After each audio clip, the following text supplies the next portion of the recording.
Thank you. Boy, it's such an honor to be able to stand here and talk to all of you amazing pioneers in this work. And I've learned something from every conversation I've had so far. So learning is my favorite endeavor, actually. I love to find out new things, and that's really how I got engaged with Rob Anda and Vince Folletti and the A Study, was in the process of learning how to motivate communities. I fell upon this amazing science and found it to work. And that's what I care most about, is what works to engage communities to solve child and family problems. So we're connected over the generations through our courageous commitments. And because we're within whistling distance of the Liberty Bell, I thought I would remind all of us about the courageous commitments of the Declaration of Independence. The writers said, "We hold these truths to be self-evident, that all men are created equal, that they are endowed by their Creator with certain unalienable rights, that among these are life, liberty, and the pursuit of happiness, that to secure these rights, governments are instituted from the consent of the governed, on such principles and organizing powers in such forms as to them shall most likely to affect their safety and happiness." So over the years, how have we done with this notion of happiness? We may have longer lifespans, and we certainly are known throughout the world for our sense of liberty. In fact, I had the pleasure of traveling to Siberia a few years ago, where I was reminded by the women in our dialogues that people all over the world look to the United States of America for our liberty. Yet, people don't look to America for our happiness. And I think we really need to pause for a moment and think about the courage of the founders of our nation to declare that all three of these are important. In a recent book by Jane McGonigal, who's famous for her assertion that gaming can help us live longer lives, she remarks that 183 million people are gaming every day worldwide in order to escape reality, because, as she puts it, reality is broken. And she talks about the intrinsic rewards that people want and need in their lives as satisfying work, which is defined as demanding and impactful, the experience of being successful or the hope of being successful, social connection, the opportunity to build bonds around something with meaning in our lives, and then the sense that we're engaged with something larger than ourselves. And I would suggest that our collective work to prevent adverse childhood experience and moderate their effects is just that kind of reality that can seize the hearts and minds and time of everyone in our country.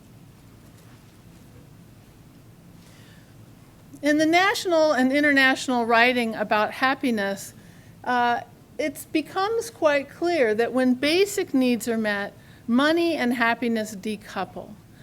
Happiness isn't all about money. There are plenty of poor nations that experience very high happiness index, and social integration and human interconnectedness are keys to generating happiness. When we look at the gross national happiness index of Bhutan, we see these 9 domains. And I looked further into the indicators of these domains just to get a sense of the dynamics of happiness and how ACEs are affecting them. And what I noticed was that ACEs impact all 9 domains. They can interrupt happiness in important ways at the population level. And at the same time, as we intentionally build these 9 domains, we can help to reduce ACEs in the next generation. So I think these are important domains to think about as we're working to reduce intergenerational transmission of ACEs and shift population health by doing so. So in Washington State, we gathered 3 consecutive years of ACE data, but we also gathered information about adult toxic stressors, and we also have very strong Native American tribes in our state with their own data about historic trauma, et cetera. And what we can see from our data is that historic trauma and adverse childhood experience set up a cascade of events in life that include adolescent adversity in peer environments, that include adult adversity in our adult environments, and much of that cascade from adverse childhood experience to adversity in peers and in adult life is established through structural norms and policies of our society as a whole. And so we are working very, very hard to challenge the people of Washington, and I'll challenge you today, to think about interrupting that cascade of experience, which might start from historic trauma and ACEs, but it gets complicated by peer and adult experiences, leading to all of these issues, which then in turn lead to intergenerational transmission. And therein lies the cycle that we're dealing with today. So we've started to look at the data in Washington to understand more about that cascade. And what you're looking at here is some indicators of people's ability to engage in work and life activities based on their ACE scores. So this is a classic way all of the ACE charts are set up, the ACE scores along the bottom, and the percentage of people with work or injury or illness, in this case, the people that were missing 10 or more work days in the past month. If I showed you slides for all of these, you would see the same dose-response relationship. And that's probably not a surprise to you. But the reason that I included this slide was to mention that there are messages within the ACE study and within our analysis of the state data that can really help us reach to important partners like the business community, our labor and industry systems, and insurance companies. So in the notion of that Trojan horse, we can look deeper from the surveillance that we're doing in our states. We can look deeper than physical, mental, and behavioral health and look at how ACEs are interrupting the ability of the population to be productive. This is information about disability-related days when people can't do their usual activities. ACE scores along the bottom. The blue bars are people who missed just under half of the month, for 1 to 14 days of activity, where basically what they answered was, how many days out of the last month can you not do your usual activities because of your disability? So that could include not being able to work, it could include not being able to parent, it could include not being able to go shopping, et cetera. And the lighter bars are people who miss 15 to 30 days, and you see the same dose-response relationship. And I've included this information because this information allowed us to create a very productive partnership with our vocational rehabilitation system that hadn't really built their system as much around this particular barrier to employment. Unemployment, among people with disabilities is not so much associated with the disability itself, but more associated with this dynamic, which is being driven by ACEs. And we see, as I mentioned before, that there's this cascade effect between adverse childhood experience and adult stressors in adult life: homelessness, incarceration, chronic illness, separation or divorce, severe depression, work-related injury as indicators of those kinds of adult stressors. And we wanted to look and see, the neurobiology would suggest that if you had adverse childhood experience at high levels, plus continuing stressors throughout your life, that there would be a compounding effect on functionality. And we do, in fact, see that in the Washington data. This is the number of major stress categories during adulthood that are added to 3 or more ACEs. And this is the percentage of people missing 15 to 30 days in the last month where they couldn't do their usual activities.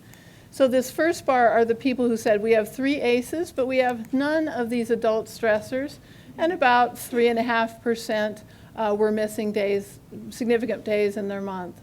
These are the people had 3 or more ACEs plus 1 of these experiences in their adult life, we come up to about 5%. But when we see 3 or more ACEs plus 2 of these, we see this big jump all the way to 18% of that group of people were missing half to all of the last month where they couldn't do their usual activities. And here we see this dramatic jump at 3 or more ACEs plus 3 adversities in adulthood to 57% of those individuals not being able to function in their own daily lives.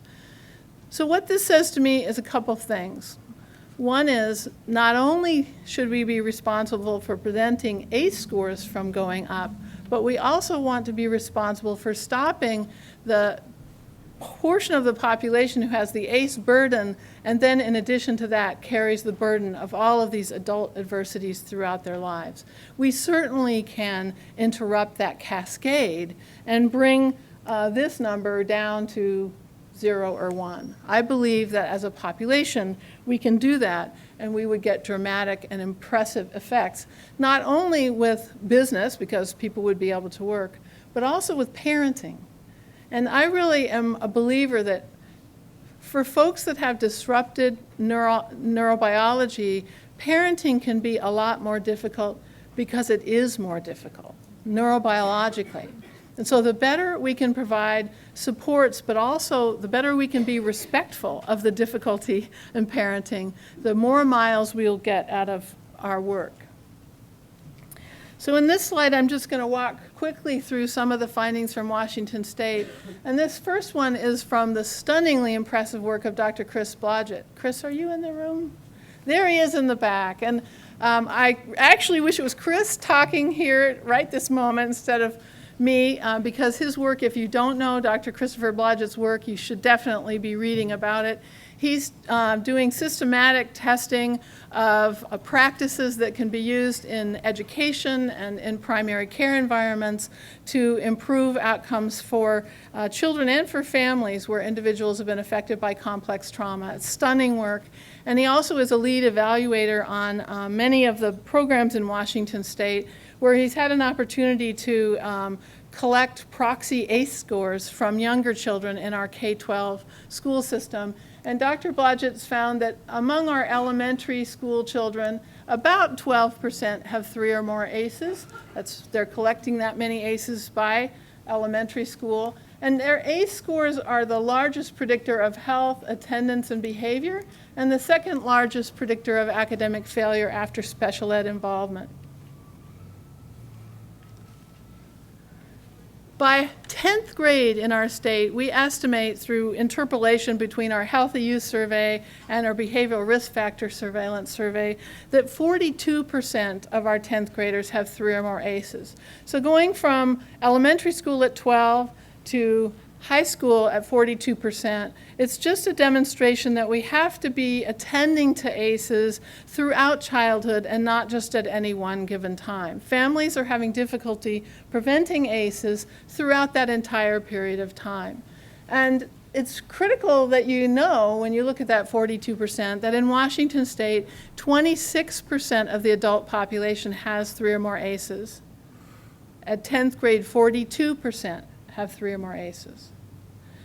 So when we hear teachers in Washington saying, it's different now, it feels harder, kids come into my classroom with a lot more on their minds, they're saying that because it's true. And when young people say to us, you just don't get it, you don't understand my life experience at all, they're probably saying that because it's true. Because we may, in fact, not fully understand the life experience of these young people aging into adulthood because they are carrying a larger ACE burden, at least in Washington. And it looks like in Philadelphia. Our court-involved youth, through the work of absolutely genius professional Julie Grevstead, who unfortunately died way too young from cancer, was working inside of one of our largest juvenile courts and helping the court use a standard risk assessment tool to have proxy ACE scores and learning more about the dynamics of ACEs in the court. And as we would predict, adjudicated youth have higher ACE scores, but I just wanted to point out a couple of these other facts that are so important to understanding the life story of young people. 51% of those with 4 or more ACEs had experienced special education. Kids with higher ACEs are more likely to be referred to special ed, by and large for behavioral challenges. 74% had experienced failure in academics. 64% had 4 or more suspensions. 33% reoffend within 2 years. So ACEs are driving our reoffense rate. But I think the most important statistic on this set is this one. For our adjudicated youth, 85% began to be suspended from school in 2nd grade. So if you're not safe at home and you're kicked out of school, are we shocked what the other institution is that would be serving these youth? So one of our biggest societal challenges is, what is the other structure? As Dr. Blodgett is working on getting the K-12 system adults prepared to operate differently with young people so that out-of-school suspensions won't be necessary, concurrently, we have to really think about what's happening right now to the kids that are already being suspended at such a young age. And what is the net? Where are the adults in their life? And what skills, knowledge, and ability do they need to be successful? So we're thinking about retooling our mentoring systems. We're thinking about retooling our after-school systems, et cetera, because kids that have already been suspended are not in school, obviously, and so we have to go to where they are in their neighborhoods and in their relationships. I've already talked a little bit about risk for adult adversity. We see this entire list. ACE is driving. And what's critical about this list is that some adult adversities become ACEs for the next generation. So you'll remember from many slides that you've seen today that there are 5 household dysfunction indicators in the set of 10 ACEs. We added questions to our behavioral risk factor surveillance system in order to learn about intergenerational transmission of ACEs in Washington. And what we found was important, and that is, here are the 5 indicators of household dysfunction, that when the adult who's on the phone answering the BRFIS says, yes, I have these, and there are children in my household, we know that those children then have these ACEs. So intergenerational transmission, hard to talk about, and it takes some extra sentences sometime, but we can see clearly from the Washington data, which is, by the way, definitely underestimated, because we're only talking to 1 adult in the home, and we're only talking about what has happened up till that time in that adult's life. We don't know what will occur while there still are children in their home. But we can see from our data that parenting adults with high ACE scores are 14 times more likely to be passing on multiple ACEs to their children, even if we imagine that they've been successful in preventing child abuse and neglect. So parents find it more difficult to parent because it is. These histories make it more difficult. And so different kinds of supports are necessary to make a change in that pattern. So several of us have quoted Dr. Anda today because it's such an important thing to remember, I think, that what's predictable is preventable. And what we all want to know is, how do we move from prediction to prevention, right? That's what we're after, and I'm going to talk a little bit about that. This is the systems thinking iceberg. How many of you are familiar with the systems thinking iceberg? Gosh, most of you, that's awesome. So in the corporate world, the systems thinking iceberg was developed to help leaders to understand how to have more power behind the solutions and strategies that they're employing. When we're trying to solve very complex problems in complex adaptive systems, we have to be more thoughtful about how we generate more impact, more power behind our work. And the theory here is that our values and principles drive our beliefs about the truth of the way the world works. So if I believe that poverty causes crime, then that will drive that will filter all of the information in my mind. Or if I believe that the only way to reduce ACEs is to put in place enough high quality, high cost programs, and there isn't enough money, that belief that that's the only way will make me hopeless. our mental models are very powerful, and they drive the structures that we build, not only the organizational structures, but also the relational networks that we build. So our values driving our beliefs, driving our structures, which result in the patterns we see, the ACE score levels in society, and the pattern of the relationship between ACEs and adult adversity. And that leads to the events we see. We've had a lot of conversation at our table at the back about events in court. So a juvenile arrives, and the court is oriented toward how do we work with that particular young person. So that's at the event level. So in Washington, we really have worked hard to think about values that will help drive the system toward a more powerful effect. Because if you remember, values are at that basic driving level. And we have used 2 core values. I share them with you not because you should use the same ones, but because it's important to think about what values are driving the work in your arena or your state. And the 2 that we used over the years were fundamental respect for the wisdom in every human being and transformative change. And every act we took over the course of the years was filtered through those 2 questions of, if we ask this question and discuss it, does that really show that we have a fundamental respect? If we pursue this kind of solution, is it likely to lead to transformative change? So out of those conversations, and out of actually a system dynamics model that was developed by Chris Soderquist. You might know his work. He's a phenomenal, internationally renowned dynamics modeler. So he used the statistics in the ACE study and worked some with neuroscientists to estimate what would work better, working with the child generation, working with the parent generation, or working with a dual generation approach.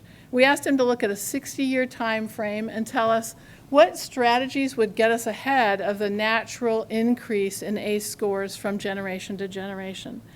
And what Dr. Soderquist came up with is really simple. We have to work with both generations. A dual generation approach is the only way statistically to get ahead of the increase in ACEs over time. And so we are really committed to moderating ACE effects among parenting adults in particular ways. Moderating ACE effects among parenting adults in ways that help them protect their children from ACEs. And then we're committed to preventing ACE accumulation in the next generation. So we might not notice the first ACE or the second ACE because we're not inside the family, but certainly as a community and as a society, we can keep 2 ACEs from getting to 10. And as we redouble our neighborhood building efforts, we're seeing that very effective. So that sets up this virtuous cycle, right? Less ACE effects, less ACEs, less ACE effects, less ACEs. And in most of our careers, we've talked about breaking the cycle of child abuse or poverty. But I'm hoping that we'll shift and talk about making this cycle, because this is a cycle that will reinforce and be sustainable over time without needing an endless amount of resource, because one outcome leads to greater likelihood of the next. So we decided in our state that we would need a combination of direct services plus building the capacity of neighborhoods and communities to come together and identify what was important to them and develop the skills and competencies to address whatever that was. So we didn't mandate that they had to address ACEs. What we were trying to get was better skills, knowledge, ability, and collective efficacy around solving chronic or emergent problems. And so community capacity we've found to be a very powerful driver of improvements in the rest of the system. When we look at the resilience literature, we find that we all are going to have to enhance 3 major systems in order to promote better resilience, meaning in order to moderate ACE effects to the extent that they can be moderated. That's what we're after. And those are capabilities, belonging, and community. So I want to put one caution around capabilities. Most of our public and private investments are in building capabilities, but the difficulty is that ACEs can interrupt the very capabilities that we're trying to deliver. So beware of circular thinking. If only this person had this list of capabilities, they would be better, or this population. We have to really build on the core gifts of each human being and not just look at lists of capabilities. In order to really operate from a fundamental respect for each human being, we've got to build on what each human being brings to this life as a core gift. The second is attachment and belonging, and attachment has to drop its T. Sorry, I don't know why it did that. We all know that attachment belonging is so important, but I also want to put a caution here that attachment and belonging can be interrupted by ACEs, especially by complex trauma. And so sometimes we find this dynamic of wanting people in the community who have had a lot of trauma to have more productive relationships, and they find it difficult. We've found that organizing in communities with very high ACE scores tends to be more one-on-one at first, and not so much long-term attachments or large groups. So we really have emphasized community, but I want to mention a few things that really matter for attachment and belonging that we use in our community building work. So one is the sense of regularity and ritual. So communities get together on a regular basis for dialogue about matters that have meaning to local people, and that regularity is important for setting up mutual help systems for long-term relationship building, etc. If people can't count on a regular time when their voice will be heard, they don't show up, and so they're not affected by your investments. So I want to show you a couple of outcomes. These are getting emotional and social emotional support. So this chart is people with 3 or more ACEs plus one of those major stress categories. And you can see that, and this is the percent with 15 to 30 interrupted days. So this first bar, people who rarely or never get social emotional support, and you see this big drop in interrupted days among people who get social emotional support. And this is folks with 3 or more ACEs plus 2 of those adult stress categories, and again, this really significant difference in functionality. So I've given you a few examples of what helps people make meaning and have a positive view in their life, which is critical. These come from Dr. Pauline Boss. If you don't know her work, I'd urge you to read her book. It's extremely helpful. And I wanted to show you, because we have now a resilience score that we're working with, that's social emotional support, positive view, and hope. The blue bars are people with high scores on those 3 things. And this was in 2009, right after our economy crashed and large amounts of the Washington population were laid off. So we can see from this picture who was laid off. ACE scores along the bottom, high resilience scores hover right around the same as the general population unemployment rate.